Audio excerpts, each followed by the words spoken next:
news 18ৰ digital লাইভত মই সৌৰভ গাৰ্গ গুৱাহাটীৰ মাজমজিয়াৰ পৰা দুজন স্কুলীয়া ছাত্ৰ সন্ধানহীন হৈছে মই পিছফালে আপোনালোকে দেখিছে এই দুজন ছাত্ৰ নৱম শ্ৰেণীৰ ছাত্ৰ দুজন গুৱাহাটীৰ মাজমজিয়াৰ পৰা নুনমাটি হাই স্কুলৰ ছাত্ৰ দুজন নৱম শ্ৰেণীৰ আৰু হঠাৎ এই দুজন ছাত্ৰ নোহোৱা হৈছে পৰিয়ালৰ মাজতে হাহাকাৰ লাগিছে কেতবোৰ আহিছে তদন্ত জীৱান কৰা হৈছে পৰিয়ালৰ ফালৰ পৰা একাংশ ভাষ্য আহিছে স্কুল কৰ্তৃপক্ষৰ মালৰ পৰা কিছুমান ভাষ্য আহিছে কিন্তু মাজত আছে ঘটনা আৰু আটাইতকৈ চিন্তাৰ কাৰণ গুৱাহাটীৰ মহানগৰীৰ মাজমজিয়াৰ পৰা এজন হৈছে ছাত্ৰ ঘৰ হৈছে নুনমাটিৰ নিজৰাপাৰাত যাৰ নাম হৈছে আলী হুছেইন আৰু আনজনৰ ঘৰ হৈছে চানমাৰীত দুজন নুনমাটি হাই স্কুলৰ ছাত্ৰ আছিল দুজন খুব ভাল বন্ধু আছিল আৰু শুকুৰবাৰে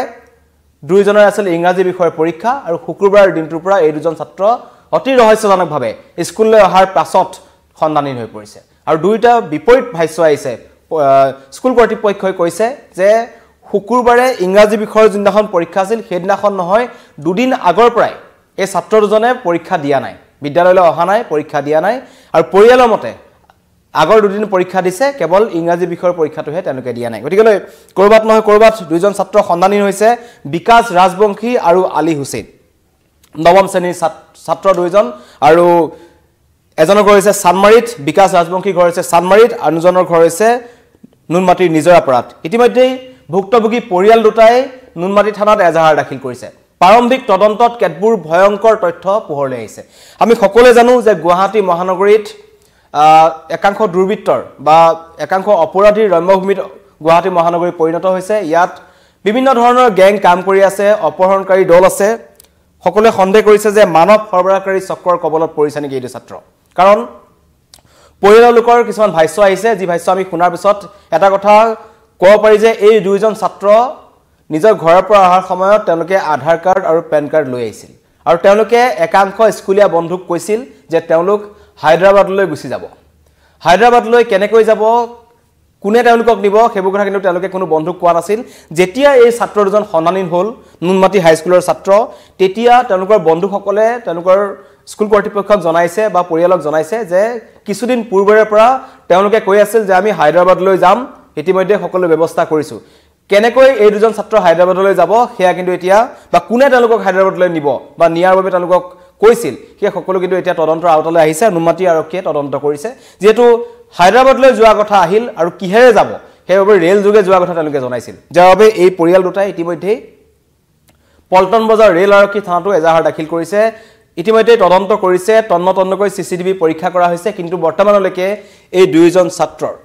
সন্ধান উলিয়াবলৈ সক্ষম হোৱা নাই এতিয়া এই দুইটা পৰিয়ালৰ মাজত হাহাকাৰ পৰিস্থিতি সৃষ্টি হৈছে সকলোৱে চিন্তা কৰিছে যে তৃতীয় পক্ষ কোনোবা এনেকুৱা দুষ্ট চক্ৰ আছে এই দুষ্ট চক্ৰৰ কবলত ছাত্ৰ দুজন পৰিছে হয়তো তেওঁলোকক ফুসুলাই পেলাই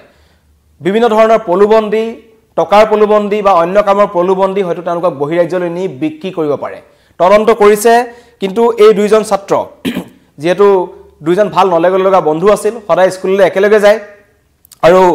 ইতিমধ্যে দুইটা পৰিয়ালে নুনমাটি থানাত এজাহাৰ দাখিল কৰিছে কিন্তু দুটা মত আহিছে কাৰণ পৰিয়ালৰ লোকে কৈছে যে কেৱল শুকুৰবাৰৰ ইংৰাজী বিষয়ৰ পৰীক্ষা দিবলৈ যোৱাৰ পিছতে ছাত্ৰ দুজন সন্ধানহীন হৈছে স্কুল কৰ্তৃপক্ষই কৈছে যে আগৰ দুটা পৰীক্ষাও তেওঁলোকে দিয়া নাছিল গতিকে এই ছাত্ৰ দুজনে দুদিন পূৰ্বৰে পৰা পলাই যোৱাৰ বাবে হয়তো প্ৰস্তুতি চলাইছিল বা তেওঁলোকে যাৰ বাবে স্কুললৈ যোৱা নাছিল স্কুলত তেওঁলোকে উপস্থিত থকা নাছিল পৰীক্ষা দিয়া নাছিল কেতবোৰ ভয়ংকৰ তথ্য আহিছে আৰু ইয়াৰ পূৰ্বে আমি কৈছো যে গুৱাহাটীৰ যিসমূহ স্কুল আছে ছাত্ৰ ছাত্ৰীৰ যেটো নিৰাপত্তাৰ দিশ আছে বা তাৰ ক্ষেত্ৰত কোনবাত নহয় কোনবাত প্ৰতি দেখা পোৱা যায় ইয়াৰ পূৰ্বেও গুৱাহাটীৰ বিদ্যালয় প্ৰাংগণতে হওক বা বিদ্যালয়লৈ অহাৰ পিছত ছাত্ৰ ছাত্ৰীৰ নিৰুদ্দেশৰ ঘটনা বিভিন্ন ধৰণৰ দুৰ্ঘটনা কিন্তু সংগত হৈছে যিবোৰ ঘটনাই অভিভাৱকক বা পৰিয়ালৰ লোকসকলক চিন্তাত থৈছিল কিন্তু তাৰ মাজতে গুৱাহাটী মহানগৰীত পুনৰ দুজন ছাত্ৰ সন্ধানহীন হৈছে আৰু এই ছাত্ৰ দুজনৰ সন্ধান বৰ্তমানলৈকে কিন্তু পাবলৈ সক্ষম হোৱা নাই সকলোৱে কৈছে আশংকা কৰিছে চিন্তা কৰিছে পৰিয়ালে যে কোনোবা দুষ্ট চক্ৰৰ বহিৰাজ্যৰ যিবোৰ দুষ্ট চক্ৰ আছে ইয়াৰ আগতে আমি গুৱাহাটীত দেখিছো যে বহিৰাজ্যৰ পৰা অহা একাংশ মানৱ সৰবৰাহকাৰী চক্ৰ গুৱাহাটীত কিন্তু ভৰি আছে তেওঁলোকে গুৱাহাটীৰ লগতে বিশেষকৈ নৰ্থ ইষ্টৰ উত্তৰ-পূবৰ অন্য ৰাজ্যসমূহৰ পৰা বিভিন্ন ধৰণৰ ছাত্ৰ ছাত্ৰী বা অন্য এনেকুৱা ধৰণৰ কম বয়সীয়া যিসকল ছাত্ৰ ছাত্ৰী আছে তেওঁলোকক টাৰ্গেট কৰে তেওঁলোকক ফুসুলাই বহিৰাজ্যলৈ নি একাংশ গ্যাঙৰ হাতত বিক্ৰী কৰি দিয়ে যাৰ ফলত তেওঁলোকক পোৱা নাযায় আৰু ইতিমধ্যে অসমৰ বহু এনেকুৱা দুৰ্ভগীয়া কণ ছাত্ৰ ছাত্ৰী বা কম বয়সীয়া ছাত্ৰ ছাত্ৰীক বহিৰাজ্যত উদ্ধাৰ কৰা হৈছে উদ্ধাৰ কৰাৰ পিছত পোহৰলৈ আহিছে যে এটা চক্ৰ আছে এই মানৱ সৰবৰাহকাৰী চক্ৰটো কিন্তু জড়িত হৈ আছে বিভিন্ন ধৰণৰ কামত কেৱল এটোই নহয় তেওঁলোকৰ টাৰ্গেট থাকে দুখিয়া কিছুমান পৰিয়ালৰ ছাত্ৰ ছাত্ৰী হওক বা মহিলা হওক যিসকলক কামৰ টুপ তেওঁলোকে দিয়ে কামৰ টুপ দি অধিক ধনৰ লাভ দি তেওঁলোকে কিন্তু বহিৰাজ্যলৈ লৈ যায় এওঁলোক হৈছে কম বয়সীয়া ছাত্ৰ তেওঁলোকক কেনেকুৱা ধৰণৰ প্ৰলোভন দিয়া হৈছে বা কেনেকুৱা ধৰণৰ চক্ৰৰ হাতত পৰিছে সেয়া কিন্তু আৰক্ষীয়ে তদন্ত কৰিছে কিন্তু চিন্তাৰ বিষয় এটোৱে যে গুৱাহাটী মহানগৰীত এনেকুৱা ধৰণৰ চক্ৰ কিছুমান এতিয়াও সক্ৰিয় হৈ আছে যিসমূহৰ চকু আছে আপোনাৰ কন্যা সন্তান বা পুত্ৰ সন্তানৰ ওপৰত গতিকে সাৱধান হ'ব লাগিব এই সকল বিশেষকৈ স্কুললৈ যোৱাৰ সময়ত বিদ্যালয় কৰ্তৃপক্ষৰ এই দুজন ছাত্ৰৰ ক্ষেত্ৰত বিশেষকৈ বিকাশ ৰাজবংশী আৰু আলী হুছেইন এই ছাত্ৰ দুজনে যদি দুদিনৰ পৰা পৰীক্ষা দিয়া নাছিলে তেন্তে স্কুল কৰ্তৃপক্ষৰ এটা দায়িত্ব আছিল যে ছাত্ৰ দুজন কিহৰ কাৰণে স্কুললৈ অহা নাই তেওঁলোকে জনাব লাগিছিল কিন্তু স্কুল কৰ্তৃপক্ষই এতিয়া কৈছে যে ইংৰাজী বিষয় পৰীক্ষাই নহয় দুটা পৰীক্ষা আগৰ পৰীক্ষা কিটাও তেওঁলোকে দিয়া নাছিল গতিকে পৰিয়ালক কিয় নজনালে বিদ্যালয় কৰ্তৃপক্ষই নুনমাটি হাইস্কুল কৰ্তৃপক্ষই সেইটো এটা প্ৰশ্নবোধক থাকিব প্ৰশ্ন থাকিব আৰু ঠিক একেদৰে অভিভাৱকে নেজানে নেকি যে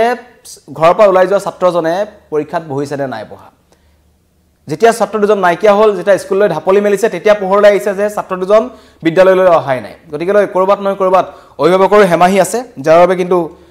হয়তো কৰবাত নহয় কৰবাত অসুবিধাত পৰিব পাৰিছে এই ছাত্ৰ দুজন হয়তো সংকটত আছে এতিয়া তেওঁলোকে ৰেল আৰক্ষীৰ সহায় লৈছে লগতে নুনমাটি আৰক্ষীৰ সহায় লৈছে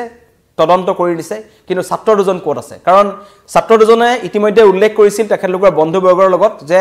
আমি হায়দৰাবাদলৈ যাম হায়দৰাবাদলৈ নৱম শ্ৰেণীৰ ছাত্ৰ দুজন কেনেকৈ যাব হায়দৰাবাদত লিংকটো কেনেকৈ পালে সেইটো তদন্তত পোহৰলৈ আহিব আৰু সেই চক্ৰটোৰ হাতত সেইখন বিদ্যালয়ৰ অন্য ছাত্ৰ ছাত্ৰীৰ টাৰ্গেটত আছে নেকি সেইটো তদন্ত নুনমাটি আৰক্ষীয়ে কৰি আছে চিন্তাৰ কাৰণ ঘৰৰ পৰা ওলাই অহাৰ সময়তে এই ছাত্ৰ দুজনে অতি কৌশলেৰে তেওঁলোকে নিজৰ আধাৰ কাৰ্ড আৰু পান কাৰ্ড লৈ আহিছে মানে তেওঁলোকে জানে তেওঁলোকে হায়দৰাবাদলৈ যাবলৈ লাগিব বুলি তেওঁলোকে নিজকে তৈয়াৰ কৰি আহিছিল হয়তো সেই চক্ৰতে তেওঁলোকে কৰিছিল কি ডকুমেন্ট আনিব লাগিব কি ডকুমেন্ট আনিব নালাগে গতিকে তদন্ত হ'ব কিন্তু পৰিয়ালৰ লোকৰ ভাষ্য আমাৰ মাজত আহি পৰিছে আমি আপোনালোকক শুনাব বিচাৰিছো আলী হুছেইন আৰু বিকাশ ৰাজবংশী এন্তে স্কুলত গৈছিল নুনমাটি উচ্চ বিদ্যালয় স্কুলত সেইখিনি পৰা এন্তে গেটৰ মুখৰ পৰা বোলে ক্লাছত সোমোৱাই নাই সেইখিনি পৰা বোলে তাৰ লগক কৈছে কি আমি ইয়াত হায়দৰাবাদত যাম বুলি কৈখিনি গুচি গৈছে এতিয়ালৈকে ঘৰত আহি পোৱা নাই পুলিচে কৈছে কি আমি বিচাৰি আছো স্কুলত গৈ খবৰ লৈছিলে স্কুলত গৈছো ছাৰে কৈছে কি আমি চাৱা নাই আৰ এন্তে ৰিকৰ্ডটো চাইছে কৈছে কি আহা আছে কিন্তু দুই দিন না 3 দিন আহা নাই মাত্ৰ তো দুটাই সমানে আহা নাই আলী হুছেইন আৰু বিকাশ ৰাজবংশী এন্তে স্কুলত গৈছিল নুনমাটি উচ্চ বিদ্যালয় স্কুলত সেইখিনি পৰা এন্তে গেটৰ মুখৰ পৰা বোলে ক্লাছত সোমোৱাই নাই সেইখিনি পৰা বোলে তাৰ লগক কৈছে কি আমি ইয়াত হায়দৰাবাদত যাম বুলি কৈখিনি গুচি গৈছে এতিয়ালৈকে ঘৰত আহি পোৱা নাই পুলিচে কৈছে কি আমি বিচাৰি আছো স্কুলত গৈ খবৰ লৈছিলে স্কুলত গৈছো ছাৰে কৈছে কি আমি চাৱা নাই আৰ এন্তে ৰিকৰ্ডটো চাইছে কৈছে কি আহা আছে কিন্তু দুই দিন না 3 দিন আহা নাই মাত্ৰ তো দুটাই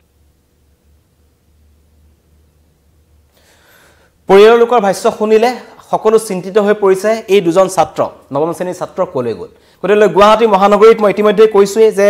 অপৰাধীৰ ঘাটিত পৰিণত হৈছে বিভিন্ন ধৰণৰ চক্ৰ ইয়ালৈ আহিছে যিসকলে সক্ৰিয় হৈ আছে মানৱ সৰবৰাহকাৰী চক্ৰ হওক ড্ৰাগছ সৰবৰাহকাৰী চক্ৰ হওক বিভিন্ন ধৰণৰ চক্ৰ আছে গতিকে এই দুইজন ছাত্ৰ হয়তো ভুল পথত ভৰি দিছে তেওঁলোকক ফুসুলাই তেওঁলোকক লৈ যোৱা হৈছে গতিকে সাৱধান হৈ থাকিব সকলো গুৱাহাটী মহানগৰীত এতিয়া একেবাৰে সুৰক্ষিত নহয় কাৰণ আমি ইয়াৰ পূৰ্বে দেখিছো গুৱাহাটী মহানগৰীত বাহিৰৰ পৰা অহা একাংশ গ্যাং ইয়াত সক্ৰিয় হৈছে তেওঁলোকে টাৰ্গেট কৰিছে একাংশ ছাত্ৰ ছাত্ৰীক ৰাজ্যৰ বিভিন্ন প্ৰান্তৰ একাংশ মহিলাক যিসকল দুখিয়া মহিলা যিসকলে কাম বিচাৰি আছে কামৰ প্ৰলোভন তেওঁলোকক দিয়া হয় কামৰ প্ৰলোভন দি তেওঁলোকক বহিৰাজ্যলৈ লৈ যোৱা হয় আৰু দুষ্ট চক্ৰৰ হাতত বিক্ৰী কৰি দিয়া হয় হয়তো আশংকা কৰা হৈছে এই নৱম শ্ৰেণীৰ এই দুইজন ছাত্ৰ যি দুজন ছাত্ৰৰ নাম আছে বিকাশ ৰাজবংশী আৰু আলী হুছেইন এওঁলোককো হয়তো কোনোবা দুষ্ট চক্ৰই তেওঁলোকক ফুসুলাই বহিৰাজ্যলৈ লৈ গৈছে হয়তো তেওঁলোকক বিক্ৰী কৰিব বিচাৰিছে গতিকে আৰক্ষীয়ে তদন্ত কৰিব তেওঁলোকৰ হাতত মোবাইল ফোন নাই ছাত্ৰ দুজনৰ হাতত কেনেকৈ তেওঁলোকৰ বিচাৰ খুচাৰ কৰা হ'ব হেতু সময়ত কিন্তু ৰেল আৰক্ষীও সহায় কৰিছে নুনমাটি আৰক্ষীক ৰেল আৰক্ষীয়ে কাৰণ চিন্তা কৰা হৈছে যে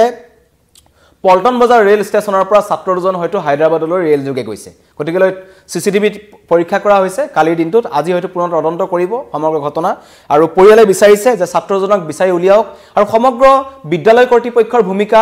আৰু লগতে অভিভাৱকৰ ভূমিকাক লৈ প্ৰশ্ন উত্থাপন হৈছে কাৰণ দুটা বেলেগ বেলেগ মত আহিছে বিদ্যালয় কৰ্তৃপক্ষই কৈছে ছাত্ৰ দুজনে আগতো দুটা পৰীক্ষা দিয়া নাছিল গতিকে ছাত্ৰ দুজন হয়তো প্ৰিপেয়াৰ হৈ আছিল তেওঁলোক হায়দৰাবাদলৈ যাব দুষ্ট চক্ৰৰ কবলত হয়তো তেওঁলোকে পৰিছে কোনবা তৃতীয় শক্তি আছে চিন্তা কৰা হৈছে যে বিদ্যালয়খনৰ অন্য ছাত্ৰ ছাত্ৰীও সেই চক্ৰটোৰ কবলত পৰিব পাৰে নেকি বা তেওঁলোকক কোনবা ফুসলাই টাৰ্গেট কৰি আছে নেকি তদন্ত হ'ব কিন্তু এই মুহূৰ্তত জনাইছো যেসকল আমাৰ লগত নতুনকৈ জড়িত হৈছে গুৱাহাটী মহানগৰীৰ ঘটনা যে গুৱাহাটী মহানগৰীৰ মাজমজিয়াৰ পৰা নুনমাটি হাইস্কুলৰ দুজন ছাত্ৰ ৰহস্যজনকভাৱে সন্ধানহীন হৈছে তেওঁলোকে পৰীক্ষা দিবলৈ আহিছিল তেওঁলোকৰ ইংৰাজী বিষয়ৰ পৰীক্ষা আছিল শুক্ৰবাৰৰ দিনটোত কিন্তু তেওঁলোকে বিদ্যালয়লৈ নাহিল সন্ধানহীন হৈছে যেতিয়া প্ৰায় 7:30-6 বাজে আবেলি যেতিয়া ছাত্ৰ দুজন ঘৰলৈ ঘূৰি নাহে তেতিয়া পৰিয়ালৰ লোকৰ মাজত হাহাকাৰ লাগে যে ছাত্ৰজন কলৈ গ'ল বিদ্যালয় কৰ্তৃপক্ষৰ সৈতে যোগাযোগ কৰা তেওঁলোকে কয় যে 3 দিন হ'ল তেওঁলোকে পৰীক্ষা দিয়াই নাই গতিকে পৰিয়ালৰ পৰা ঘৰৰ পৰা কিন্তু তেওঁলোক পৰীক্ষা দিবলৈ ওলাই আহিছিল বিগত 3টা দিন গতিকে ক'ত গ'ল ছাত্ৰ দুজন ইতিমধ্যে নুনমাটি আৰক্ষী থানা আৰু লগতে পল্টন বজাৰ আৰক্ষী থানাত ৰেল আৰক্ষী থানাত ইতিমধ্যে পৰিয়ালে এজাহাৰ দিছে আৰু ৰহস্য তেতিয়া আহিছে যে ছাত্ৰ দুজনে যেতিয়া নিজৰ বন্ধুসকলৰ লগত কৈছিল যে আমি হায়দৰাবাদলৈ যাম আৰু পৰিয়ালৰ লোকে যেতিয়া পৰীক্ষা কৰিছে তেতিয়া এটা কথা ওলাইছে তেওঁলোকে ঘৰৰ পৰা আহোতে আধাৰ কাৰ্ড আৰু পান কাৰ্ড লৈ আহিছে গতিকে তদন্ত হ'ব আশা কৰিম ছাত্ৰ দুজনক খুব সোনকালে নুনমাটি আৰক্ষীয়ে উদ্ধাৰ কৰক কিন্তু সাৱধান হৈ থাকিব অভিভাৱকসকল কাৰণ গুৱাহাটীত এতিয়া একাংশ দুষ্ট চক্ৰই খোপনি পুতিছে আপোনাৰ সন্তানক টাৰ্গেট কৰিব পাৰে বিদ্যালয়ৰ যিকোনো ধৰণৰ ছাত্ৰ ছাত্ৰীক টাৰ্গেট কৰিব পাৰে গতিকে বিদ্যালয় কৰ্তৃপক্ষ আৰু অভিভাৱকসকল সাৱধান হওক গুৱাহাটীত এনেবোৰ ঘটনা একেবাৰে সহজ হৈ পৰিছে এই ছাত্ৰ দুজনৰ সন্ধানত নামি পৰিছে নুনমাটি আৰক্ষী ৰেল আৰক্ষী তদন্তত পোহৰলৈ আহিব ছাত্ৰ দুজনক কেনেকৈ কোনে ফুসলাই হয়তো হায়দৰাবাদলৈ লৈ গৈছে নেকি নে গুৱাহাটীতে ক'বাত আত্মগোপন কৰিছে এই ছাত্ৰ দুজনে ধন্যবাদ